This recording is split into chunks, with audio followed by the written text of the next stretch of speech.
Wait. Yes. Yes, Prabhu. Hare Krishna. You're able to hear me?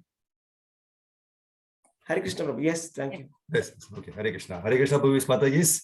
Sorry for the inconvenience. Anyway, the prayers, yes. Thank you. Hare Krishna. Om Gyan. Hare Krishna. So today we'll be continuing with the second chapter. It is known as Contents of the Gita summarized.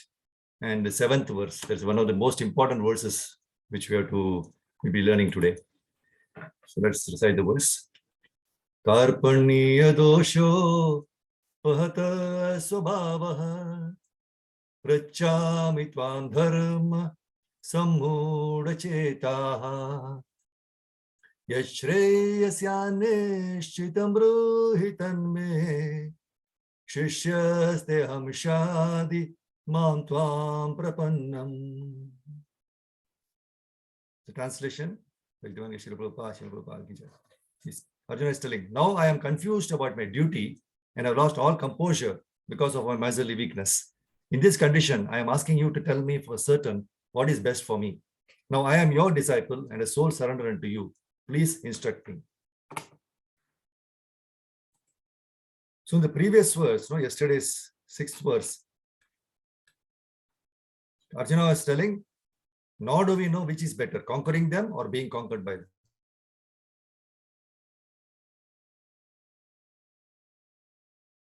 Progress. If we kill the sons of Dhritarashtra, we should not care to live. Yet, they are now standing before us on the battlefield.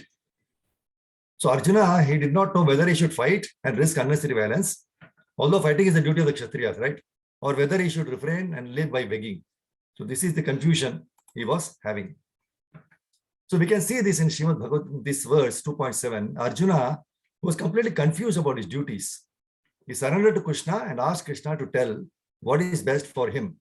Yat shreyasya niścitaṁ brūhi tanme śiṣyas śādhi mam tvāṁ prapannam.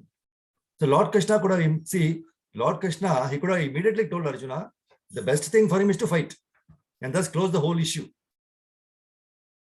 And if Krishna had told like that, then we will all be unfortunate because we will not be having Bhagavad Gita for our guidance.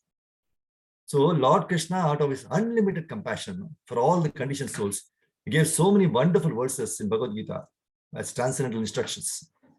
So we find that any conversation between great souls is always for the eternal benefit of the living entities.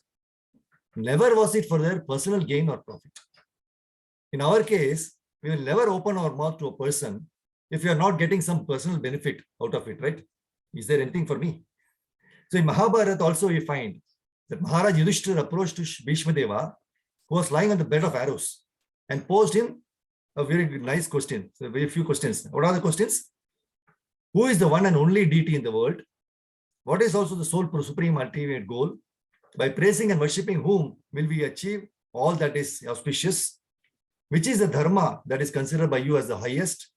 By repeating which one can obtain relief from the bondage of birth and the worldly ties. So in reply, Bhishma Deva says, the one who is ever engaged in meditating, worshipping and praising with 1,000 names of the Lord of the universe, the God of gods, the endless supreme person of Godhead, he transcends all grief. See, considering the precarious position in which Bhishma Deva was lying on the bed of arrows, he could have just stopped with his answer. And we also find that Yudhishthira never asked Bhishma to list out all the transcendental names with which we have to glorify the Lord. Even though this was not asked for, Bhishma Deva considered it necessary to recite the Vishnu Sahasranama so that even today so many living entities are chanting these names and getting eternal benefit.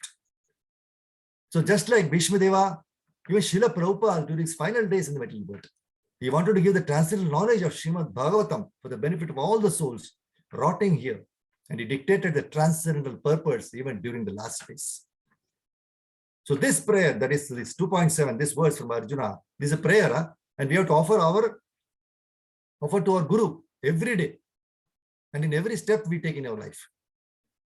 When we approach our Guru, and if they don't have any Guru, at least Surya Prabhupada will be Guru.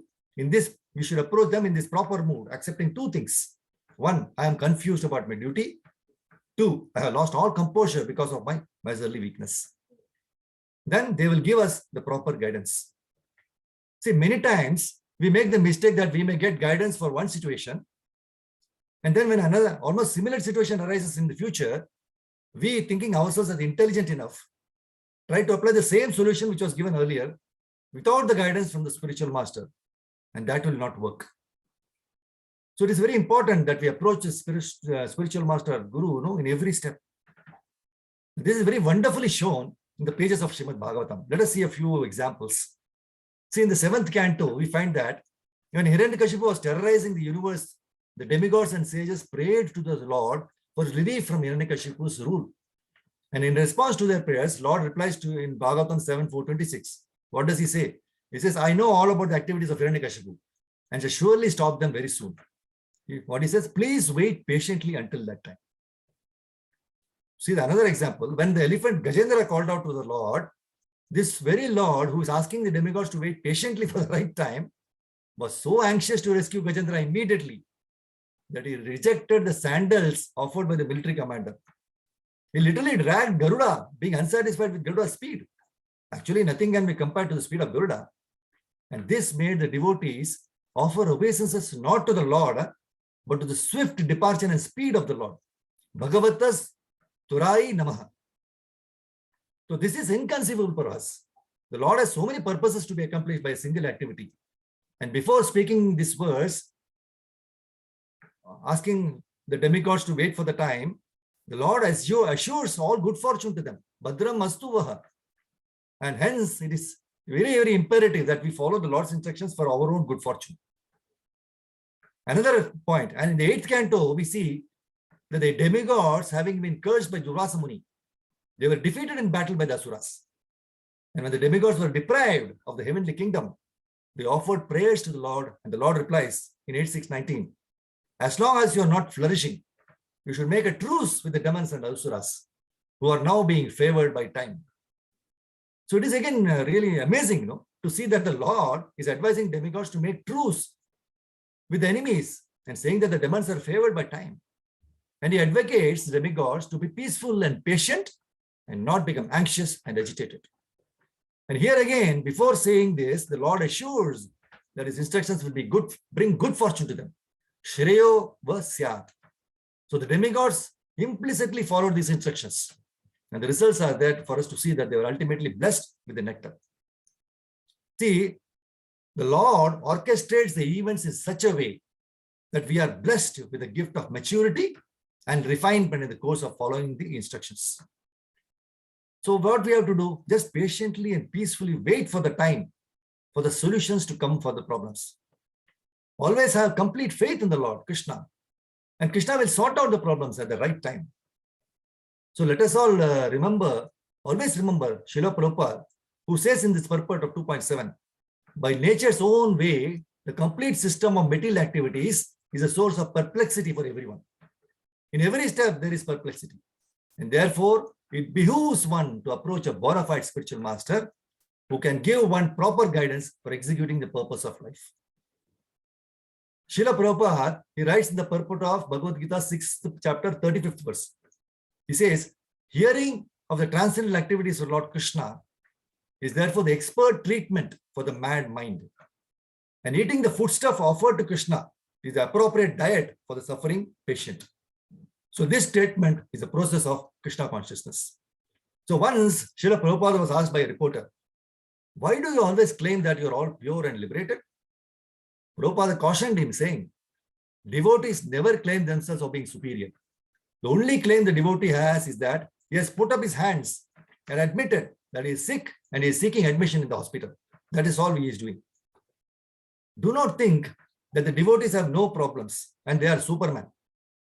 The only difference between the man outside and the man in the temple is that the man in the temple has admitted himself as a patient in the hospital.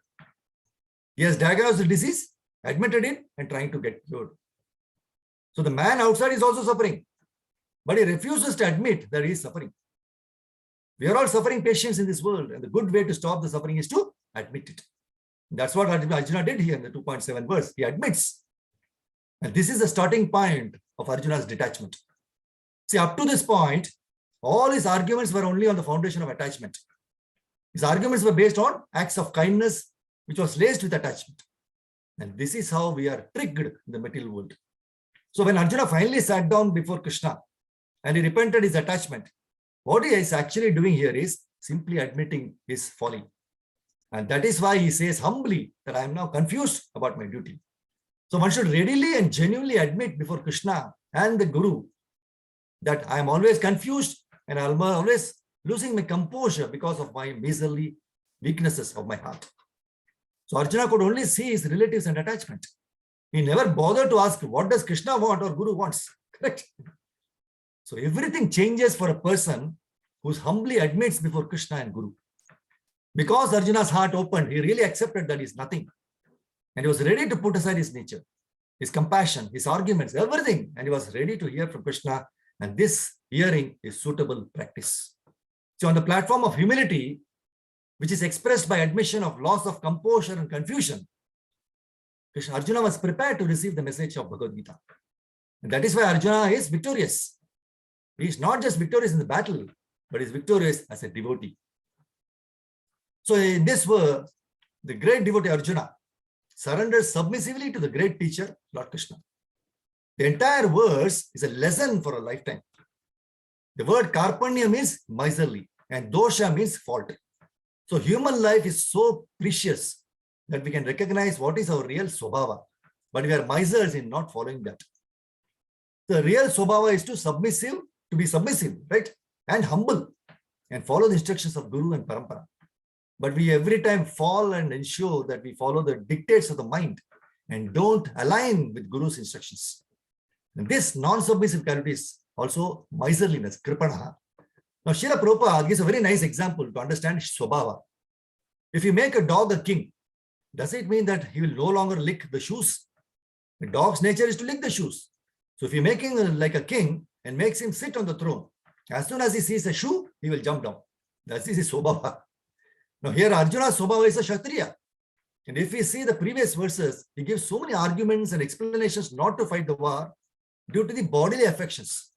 So Arjuna goes to the extent of even changing his occupation to begging and leading a life which is completely against the dharma of a kshatriya. So every time we try to contradict away from the shastras, the perplexities in our mind increases and we do the exact opposite instruction of Guru. So thus the turning point for everyone is to quickly understand our weakness and surrender to Guru and other Vaishnavas, just like how Arjuna did. The moment Arjuna realized that he was a miser in not following the Kshatriya dharma, he requests the Lord to instruct him what is good, chreyaḥ for him. He turns to Krishna, pṛcchāmi tvāṁ, to seek advice and remove the dosha. So he requests Krishna to instruct about his real dharma so that he can come out of the bewilderment, sammūḍha. So everyone is bewildered in the human life.